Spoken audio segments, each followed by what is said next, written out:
Welcome to Reconsider. I'm Bill Hartman. This is the podcast to challenge you to ask better questions, to look beyond traditional models of thinking and arrive at better health and fitness solutions.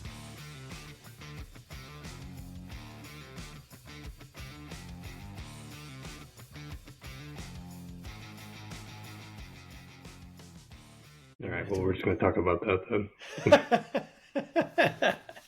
So, shoulder stability, I think probably because I saw a post of some physical therapist showing like a return to play for a throwing athlete or something that was just a bunch of like prone on the table, scap retractions, and like ball, like kneeling ball rollouts on the ground where you're just trying to reach and they're like very rounded with attempt to like get the low traps and serratus to work.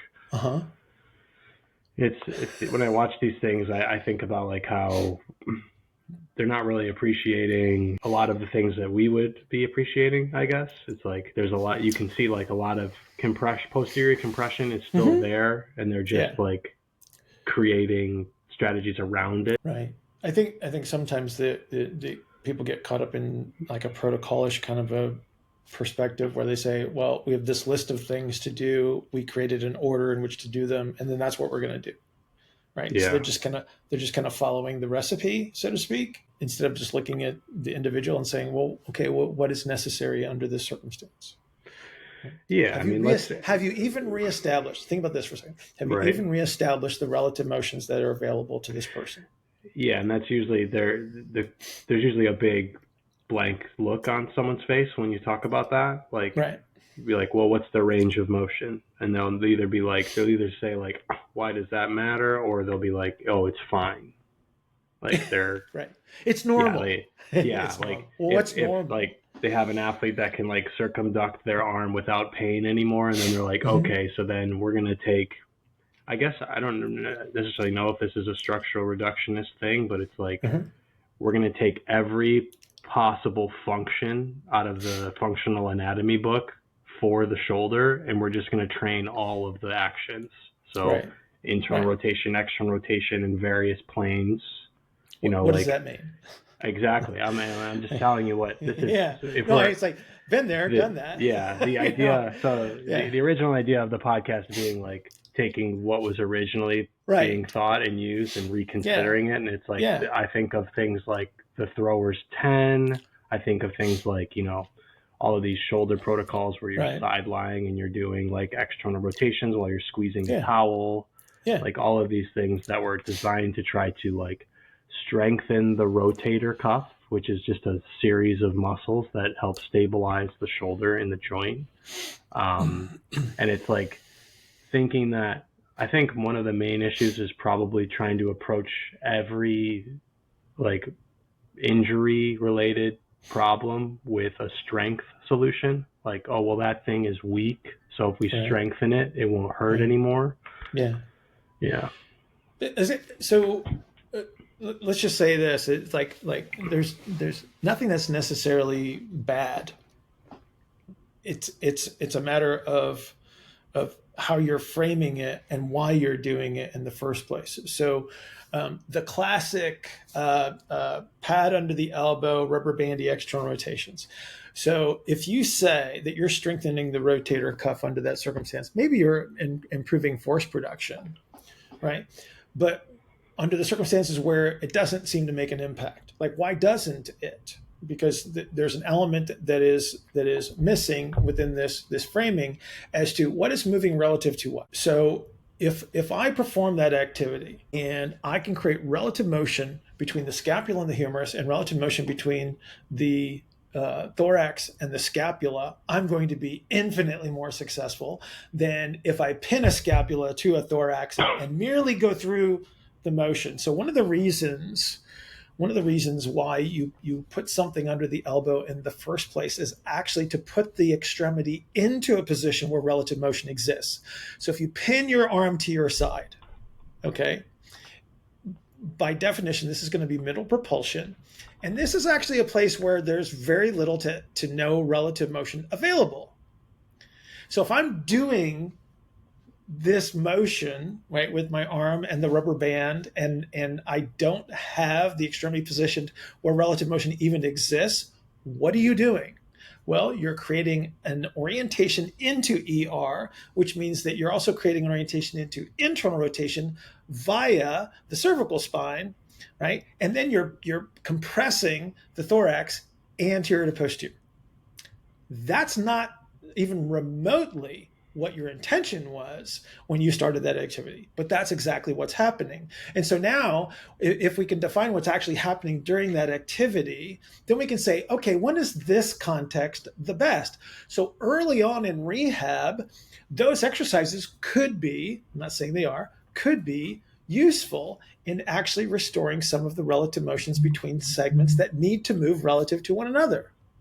Now, if you're doing it under the guise of strengthening, okay, and then you get a good outcome, you go, oh, the rotator cuff is now stronger than it was before, so that's good. Not really recognizing the fact that what you actually did with your little skinny rubber bands that produce, a couple of few pounds of pressure, right? What you actually did was you did something favorable by restoring the relative motions. Did you make something physically stronger? Force production by position, but by activity, who knows? But you did something that was most likely favorable by giving them the opportunity to move relative. You can actually learn how to dissipate forces. You can actually access positions that you couldn't access before, because now you have a shape change that was necessary to access a position in the first place. Right. So again, not a bad exercise. It's just, how do I construct it to be most effective? What is my intention under those circumstances? Being vague and saying, oh, it's rotator cuff strengthening, that doesn't help anybody. That, like, because that, like, from a force production standpoint, it's like, really, are you really making that much difference? But if I can move this segment relative to one another, and I can access different positions, and then I can actually put it in a position where the high forces actually take place, and then I can use superficial musculature, and I can position this segment appropriately, I can actually increase force production, and I can do it potentially in a pain-free manner. Right? It's like, right. So you did something good with the worst of it, or not the worst of intentions, but with a different intention entirely. Right? So you accidentally did the right thing. Yeah, I don't think that's happening. Okay, so I'm gonna try to like explain how I think that does happen in some cases, but I'm gonna also explain what I think is happening in most cases, which is that people are just, like you had mentioned this before, they're just giving someone opportunities to orient themselves to perform the activity. That's what I think is happening in the majority of cases. Like, someone is just becoming better at their using orientation in order to move their shoulder in a way that doesn't hurt. But you're just layering a compensation on top of another compensation, and that may last if you keep practicing that compensation, which is what people typically do. They go to physical therapy long term, they see a trainer long term for many, many years, and they just slowly practice, and they get more and more fit at this compensation orientation pattern. Because we talked about this also before. It's like aerobic endurance and fitness can go a long way, even if you are poorly patterned, or whatever you want to call it, if you use poor movement behaviors. Right. If you are very, very aerobically fit, there's some leeway, there's some bandwidth that you're going to be given there. So I think in a lot of cases that's what's happening. In the cases where people sort of accidentally come to the right conclusion, where they're using like quadruped activities or prone on elbows or side lying activities, is they're actually creating a favorable shape change to get the space back. Correct. While they're utilizing the muscles. And in these positions, so like the things that I think about are like, a bear position on your elbows, where they're strengthening the serratus and the low trap. But what you're really doing is putting them in a position where gravity, where their guts have to flow uphill into their rib cage. You're allowing them to get AP expansion in relation to gravity and them facing the floor. Right. Or if they're side lying, you're creating a shape just by putting a compressed thing on its side and letting it get AP expansion that way. Yes. And then you drive these little like menial activities with bands, or you're just doing like scap push-ups or whatever, where you're just driving motion with this shape change position. Yeah. And that's getting you where you're going without any sort of like strengthening happening. Right. That's not really what's going on. Yeah. Here's part of the confusion. So when they're looking at these exercises, and I think you know the answer to this, but I'll just throw it out as a question. It's like, what do they use as a measurement tool to indicate the success of those activities? Sometimes it's manual muscle testing. Sometimes it's range of motion. Sometimes it's EMG. Sure. So yeah. Okay. So they will say that you do this exercise, and then because their intention is to measure a specific muscle, they will put a gadget on there, and it says that there's more muscle activity, and so that implies good, right? Like good is better. But let's go back to so if you were to look at let's just say infraspinatus activity, and you do the bandy thing with your elbow against your side, or you do with the roll under the elbow, or you do it in side lying with a roll under the elbow, and then you think about positions that we discuss. And what you're going to find is, like I said, number one, you're going to move into positions of relative motion. So infraspinatus actually has the capacity to concentrically orient to a greater degree when you put something underneath your elbow than if you were to pin it to your side, because if you pin it to your side, subscapularis picks up the mechanical advantage in that circumstance to produce internal rotation versus the infraspinatus. So it looks like MG goes lower. So they said that's not a good position to strengthen your infraspinatus. We put you on your side. Now think about this for a second. If I put you on your side and I'm doing the ER, right, on the what would now be the superior shoulder, like as far as sideline, so the upside shoulder, right, and I put it in the appropriate position. Think about this. I have now created a situation where I can actually access some relative motion, and I can create a late propulsive strategy on the top side under that circumstance, which will magnify the capacity of the lower trapezius to produce ER of the scapula. You will be able to create more relative motion between the scapula and the humerus. I will be able to concentrically orient infraspinatus to a greater degree. So once again, you get this uptick in EMG. And so again, the perception is it's like, oh, we're making this muscle stronger. Potentially, and that's fine. But my point is like we're making a judgment based on the increase in muscle activity without the representation of the shape changes that are actually taking place. It's like, oh, if I do something in standing and I'm capturing the early representation, then I lay you on your side and I actually capture the late representation. What have I done? I've actually just taken you through two of the primary stages of propulsion. So I've actually reestablished the relative motions, and then the positions that I would actually utilize with the scapula, thorax, and humerus to produce force. Generally speaking, not in isolation of the rotator cuff itself, but I have actually reestablished the relationships. But again, we're not doing that. I don't think that that's the intention. I think that people are looking at it from a reductionist standpoint. They're saying, oh, I have to strengthen this muscle. I have to strengthen this muscle. I have to strengthen this muscle, versus saying, I need to be able to position the scapula as such. I need to have this shape of the thorax, and I have to have this position of the humerus to produce force, or to move, or at least move through. Because if we're talking about throwing is propulsive just like everything else is. It has an early, a middle, and a late representation in all of the extremities and through the thorax. So I have to be able to promote those.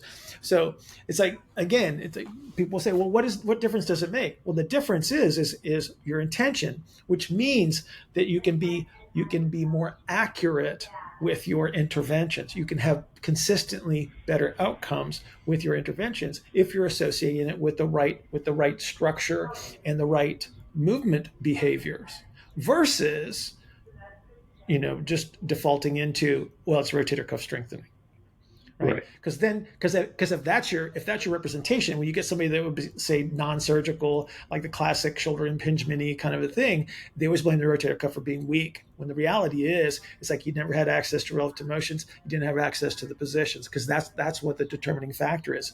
Because people walk around with not the world's greatest force production, they don't have shoulder pain, but they have enough differential in their positioning capabilities, that they wouldn't have any symptoms that would be associated with movement. Yeah, so it's like I'm trying to think about a way to talk about. So it's easy for us to talk about this from our perspective, because it's like someone listening in on this that hasn't had a lot of experience listening to us talk. It's going to be like we're speaking a different language. It's actually what one of my athletes who we did that video series for, the Frisbee player, I sent him the videos and he was like, this is great, but you guys like are speaking a completely different language. And he's had experience with it for such a long time. So I think like what we're trying to say is that what is most crucial and important is often skipped over in the rehab process, in the return to play process, in the movement repatterning, whatever you want to call it. And that is not paying attention to the ability to change shape through the range of propulsion, through the full spectrum of propulsion, which is like an early, middle, and a late. So if you think about like the heel striking the ground, the middle of the foot hitting the ground, pushing off into the ground, and then the heel coming off the ground onto the toe, that shape of the foot is also mirrored in the rest of the body. So we'll have an early shape of the pelvis, we'll have an early shape of the rib cage.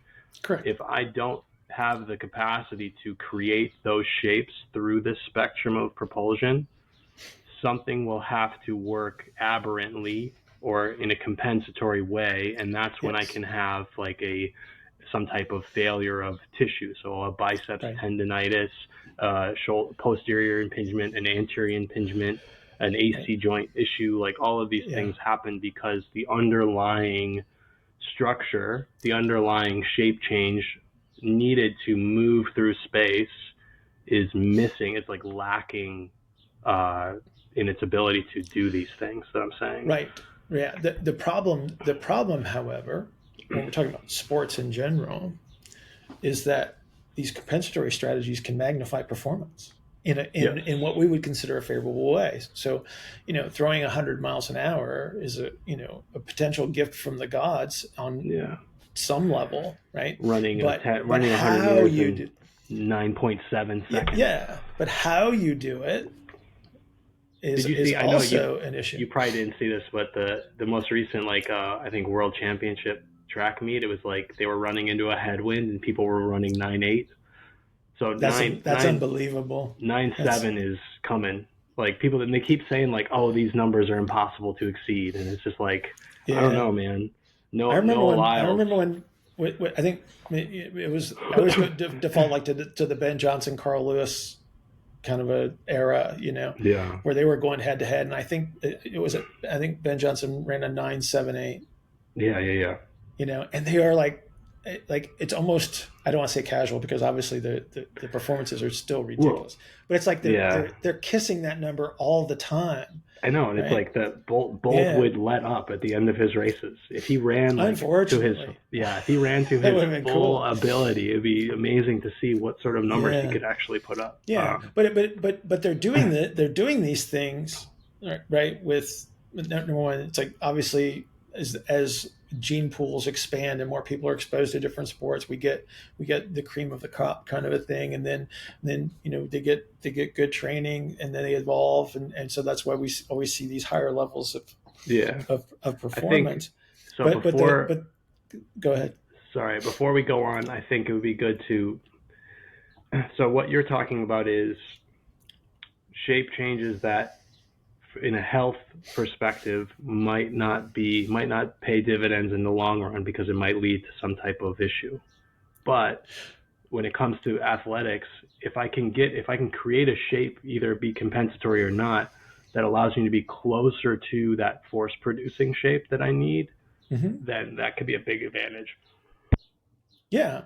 Well, the thing that protects you, right? If we can generalize it and call it health, because I think that's a vague term in this regard. But if the things that would protect you from forces and allow you to dampen, allow you to dissipate too much force or load in one place, is not necessarily the thing that makes you spectacular at a sport, because if you think about it, so we look at it strictly from force and velocity standpoint.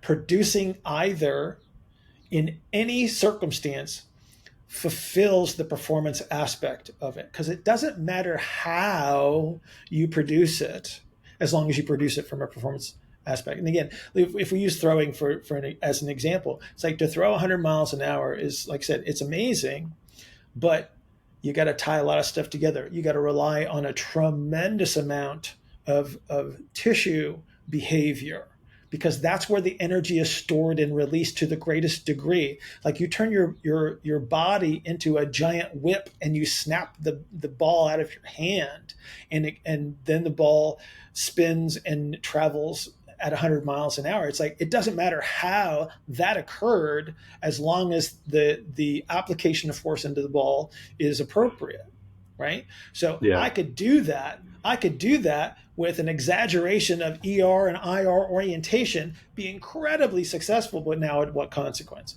So there's an efficiency that would be taking place as to how that energy is produced, how you're amplifying the force. Is there a segment of your body that you are more reliant on, say a medial elbow for a baseball pitcher, right? So that stress provides you the capacity to throw at a certain velocity, but under what consequence?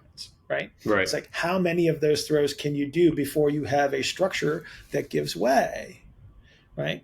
How long can a certain application of force into the ground that we know is going to be an orientation? How about this? How many jumps are there in the trabecula of your distal femur at the knee before you destroy the subchondral bony behavior that feeds the cartilage in your knee? And now you have arthritis, right? It's like, how many of those do you have? That's why we don't see too many. I mean, we've had a couple, memorable people that could play in the NBA into their 40s, right? But it's very rare for that reason, is because there's just so much wear and tear that takes place on the structure that's associated with those activities. Because again, to produce those forces, there's a compromise. That's why the health and performance continuum is a circle, and it's not a straight line facing away from each other. It's like the two ends meet. It's like high performance is right here, right next to an injury, right? If I cross over that way, like something gives way. If I cross over that way, it's the highest performance possible. It's like they're right there, right? Both of them lack adaptability. One is obviously the negative consequence. The other one appears to be a positive consequence, because that was the desired outcome. It's like, I want to throw this hard. I want to run this fast. I want to jump this high. So what you're saying, so these sort of like performance adaptations so for like a baseball pitcher, you obviously need a tremendous amount of external rotations in order to get into position to throw the ball. So you can, I can compress and change shape of my thorax in order to allow me to get into that laid back position. Correct. But what we were mentioning earlier is that arm is not getting into that slot through relative motions. There's a lot of strain that has to go through connective tissues in order to kind of jam it in place, which can be of benefit, because if I tune the connective tissues and I overstretch the rubber band, I might be able to get 101 out of an arm that, if I had relative motions, could only throw 88. Maybe. Yes. I'm just saying things. In theory. In theory, yes. Right. And then to piggyback off of that, if that isn't resonating or making sense, it's like a track athlete who needs to run fast needs to be able to be closer to like a max propulsion moment.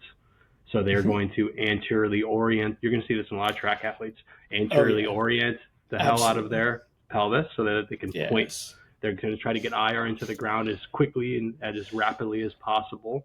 And a lot of times you will see feet that are flattened, that are closer to that maximum propulsion moment. Absolutely. That's like, I think you've called it, I don't know if you called it this, at the performance foot. I think you actually wrote like an article on this a long time ago. It's actually a video on YouTube. Yeah, so the performance foot, which is like just sort of like, people are like, well, like some people, these athletes are supposed to be the greatest movers in the world, and they have like clubbed feet, or their feet are super flat, or they have bunions. It's like, well, that's an adaptation that's beneficial to them. But see, when you call them greatest movers, it's like you have to define what that means. Well, no, there's an expectation that they're supposed to be, but they're not. So people think that this is some type of outlier or like extraneous circumstance. Like, no, they're not supposed to be. They're supposed to be good at moving in the way that they need to be able to move. Right. I just like there's certain elements that have to be present for the highest possible performance. And it's kind of like I said, it's like it doesn't matter how you fulfill those as long as you fulfill them. Yeah. Right? Like there has to be a certain amount of pressure inside of the axial skeleton. There has to be a certain amount of downforce relative to movement and body mass. There has to be enough time to produce force. Right. So think about this for a sec. So you take somebody that, let's just say somebody's throwing 85 miles an hour. Okay. And you put them on a deadlift program or whatever. Like it doesn't matter. It doesn't matter what it like. You put them on a deadlift program. Okay. And they have a certain amount of rotation available. And you take away some of the relative motion. And so now the movement is no longer provided by relative motion. It's provided by a elongation of tissue under load. So it'd be like a yielding behavior of the connective tissue. So now they're more reliant on connective tissue behavior to create the shape changes. Well, that stores more energy and releases more energy. So there could be there's a benefit to that to throw harder. So now we got a kid that went from 85 miles an hour to 90 miles an hour by increasing his deadlift. Okay. Man, what did you sacrifice to do that? Okay. So now I'm walking around with a reduction of relative motions, which means there's more pressure and tension on certain areas. So over time, if I had, let's go back to play with our rotator cuff for a second. So if I increase the concentric orientation of rotator cuff at all times because of the adaptations that I've created. So I've moved them closer to performance. So now they live closer to performance all the time. So the amount of force that they do have to produce in certain musculature is tuned up all the time. Okay. So that increases tension on those same connective tissues all the time. One of the the best way to create a degeneration of connective tissue is put it under tension at all times. Because then you choke it off. You choke off its ability to absorb nutrition via the fluid component of that tissue. So you choke that off, and now you got a tendinopathy, or you'll have like an issue at the bony attachment, right? And it's like, so that's how that stuff progresses over time. So again, it's like, okay, we got a great performance out of this, but for how long?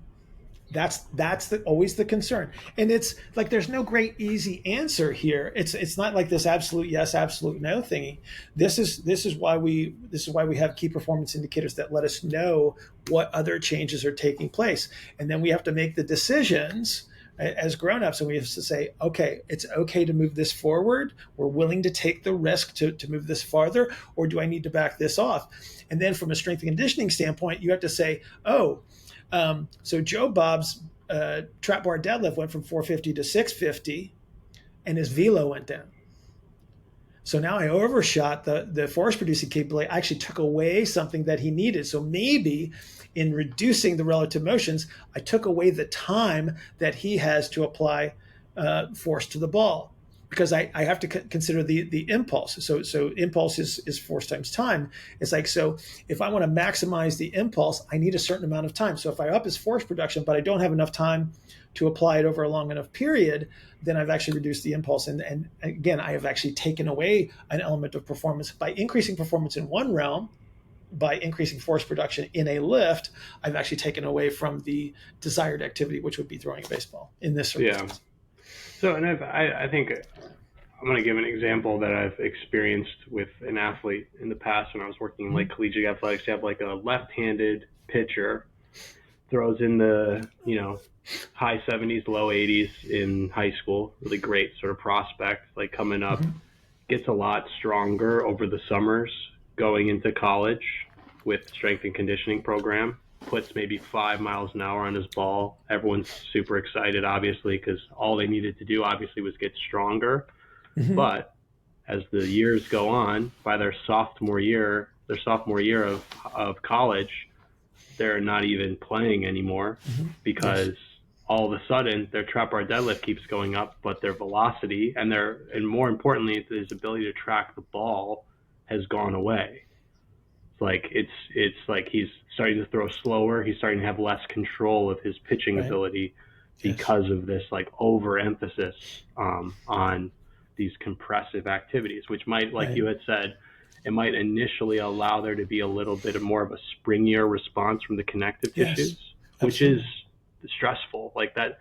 So I guess what I'm trying to get at is like the ideal scenario with a lot of athletes is going to be like a management of these superpowers so that you can sort of transform yourself into this oriented being that can throw 102 miles an hour.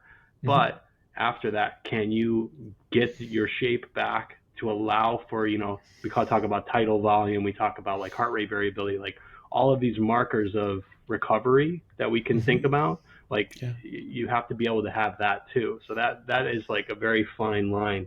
And like you're saying, it's a very precarious, like, razor's edge. It's not easy. And the way I always describe it, it's like trying to pin the tail on a donkey with a donkey moving.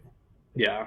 Right. Because the adaptability is variable. I mean, all you got to do is track somebody's heart rate variability over time during performance. Like, don't make any decisions. Just let them perform and do stuff. And you watch these variations. It's like, okay, like every time I have a different set of conditions that I need to try to adapt with. That's why consistencies of behavior has become so helpful, because it's easier to make those decisions. But if you got somebody that's, you know, sleeps an erratic schedule, doesn't monitor nutrition, it kind of hit and miss in regards to activities, doesn't control how much of their performance related time is at a certain intensity level. If we're not tracking those variations, it's like it's very difficult to make this. And even in the best of circumstances, the most controlled atmosphere, you're still dealing with human beings, which makes these jobs. And this is why the job is difficult, right? Everybody wants these cool little rules and absolutes, and it's like this is why a principle based approach becomes so much more important, because it gives me the fluidity in decision making. It's like, oh, we got to tweak this or we got to tweak that to try to offset some other negative. Sure. Yeah. And it's, you know, everyone thinking that, you know, working harder, working longer is the answer. It's like that person that doesn't take care of their recovery. They eat poorly. They don't sleep well. They're under all these stresses, to say like, okay, well, they just need to get stronger. We're going to lift a lot with this thrower. We're going to start throwing weighted balls. We're going to start increasing their pitch counts, like all these things. Like, we're going to do more long toss with this athlete. Right. Like that is, we're asking you to like reconsider that. Like, think about your key performance indicators for variability or adaptability. It's like, what are your ranges of motion outside of playing? What is your sleep like? What is your diet like? Yeah. What's the other thing to and I don't, we kind of talk about it sort of in the background, but you have to understand that the actual performance of the activity. So if we're a sprinter, if we're a jumper, if we're a thrower, the actual performance of that activity is creating an adaptation. Yeah. We have to take that into consideration too, because left to their own devices, it's like people become they will become more efficient up to a point, and then if the adaptations continue in the same direction, they can promote the negative consequences again. So you think about like a humeral torsion, like up to a point, there's going to be a benefit to that, because that humeral torsion could give me more time. So again, we go back to impulse. So it's force times time. It's like it gives me more time to apply force to the ball. Great. But now if I extend that duration beyond a certain point, now I've actually increased the duration of exposure of the medial elbow to external rotation. And now my consequence is, now I'm putting more load on structures that I really don't want to put that load on. Yeah. So again, it's like you have to take those things into consideration. So now the strength and conditioning program, if we're tracking these things, we say, we're starting to gain way too much external rotation. So here's what we need to do. We need to make sure that we're controlling for that. Right. And so instead of making somebody stronger per se, what we're doing is we have to say, okay, we have this relationship at the elbow, we have a relationship at the hand, we have a relationship at the shoulder, scap, and thorax, and then potentially the rest of the body. Obviously, we're all one big piece with a bunch of parts. And so we have to take all of those elements into consideration. So we can't just be talking about like a single structure like an elbow for a thrower, or an ankle, Achilles heel for a jumper, right? Or the pelvic orientation for a sprinter. We have to take all of these things into consideration, right? So again, this goes back to, having, a profile of the athlete that you can rely on and measure consistently, so we can see what kind of changes take place at certain times. Right? Yeah. So, and I'm going to relate what you said back to, so Bill's talking about impulse and the time at which force is applied.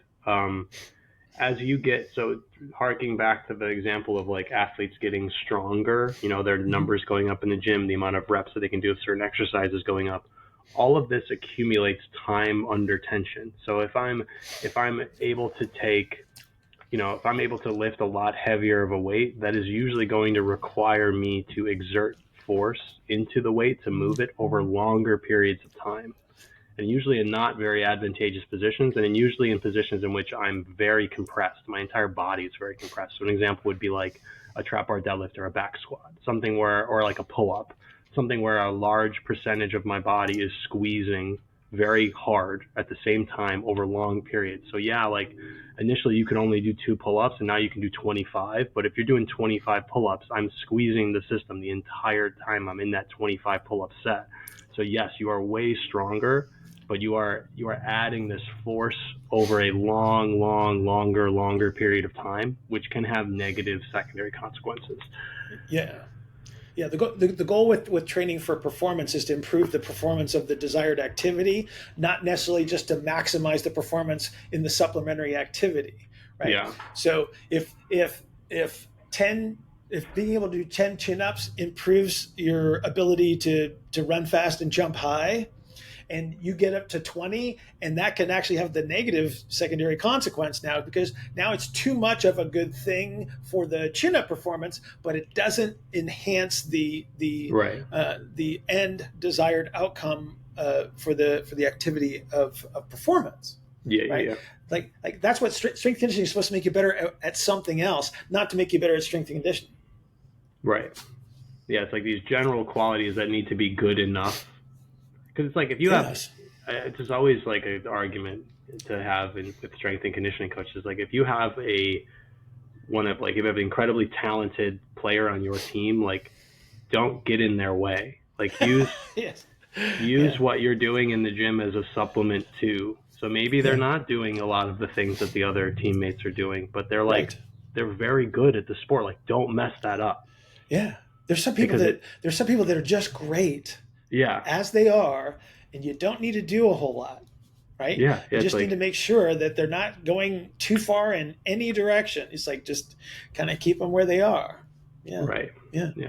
And that's unless your sport involves pushing on the ground for over long periods of time, like if you're a sumo wrestler or a linebacker, or you you push sleds in the field for a living, like your training needs to have some like the majority of your training needs to approximate this bounciness, this like impulse of activity. Yes. Like there always needs to be some constant of that in your training. And it's like sprinting is always going to be important. Sprinting drills are always going to be important. Throwing things and catching things and oscillatory movements that Bill uses in some of his programming. Like that stuff is important because you got to be able to turn the things on and off and not just like push on the ground for a long time and squeeze over a long time. Yeah, because you think about an activity. Okay, so you think about like sprinting, which if you're on the ground for like a tenth of a second at top speed. Yeah. Right. So up to a certain point, increasing force production will be helpful. But if I'm only able to apply force for a tenth of a second, and I increase force producing capability and I magnify the duration of that force application for too long, I can slow somebody down. Yeah. So they're back squatting. Well, the shape change required to do let's just use back squat. Yeah, since you brought it up, the shape change required to increase the force production in back squat is detrimental to the shape change that I need for sprinting. That's where that comes into play. It's because it's not an absolute. It's not like, okay, they have extra force production and they just can't use it. Okay, that's true. They can't use it because the duration of the activity happens too fast for them to apply the full full capability of their force production. But what did you sacrifice for that increased force production? If I take away the shape and I take away some position or shape or relative motion that I needed for that performance, now you've interfered with performance. Yeah, and then you have you have coaches and trainers who are starting to they realize that in season a track athlete jump squats and high box squats seem to serve them really well. It's well, yeah, because the shape change required for those activities is closer, it approximates the shape change they need in the sport. Yes. The full ass to grass back squat was never really a goal unless you want to be good at full ass to grass back squats, if that's your sport. But other than that, there's no need to try to jam a square peg into a round hole because it's stronger is better. Right. Okay. I mean, this started as a shoulder stabilization. I don't even know what to call this. I'm glad the Riverside AI will give me some title recommendations. Oh, there you go. So, the future of AI. I don't know what. It was still good. Yeah, it was pretty good. I'm just thinking of things we could. What were your favorite TV? Did you ever eat TV dinners when you were growing up? Oh my gosh, Salisbury steak and French fries, hands down, hands down. Salisbury steak and French fries. Was that Stouffer's? Who was the brand? Do you remember? Probably. It was you know how the Hungry Man would have 5 segments in it in the tray. Yeah. This was straight up 2. It was a Salisbury steak and French fries, and I could have eaten 1,000. It was so good. Yes, this was the era. This was the stay-at-home mom until we got old enough to take care of ourselves, kind of a thing. Yeah. And and so then it was okay. She started to get part-time gigs, and then she has a sewing business out of the house, and so she was always busy. And she was like, okay, you know how to warm up the stove and stuff like that back in the olden days before the microwave. And because the original TV dinners were in aluminum, right? With absolutely, yeah, and you had to put them in the oven. Oh, man, but I could eat one right now. It was so good. It's so funny. It's Salisbury steak is something that you only really get in cafeterias and TV dinners. I have no idea what it is, but it was amazing. Yeah, yes. It's ground beef, but worse quality beef. Yeah, so we had. When I was, because you're 40 years older than I am. When I was a little kid and you were in your 30s, we had kid cuisine. So it had a little cartoon penguin, and every meal it came with had all the sections. It was microwavable, and it always had a treat to it. That was those are the cool ones that we always, because there was commercials for them too.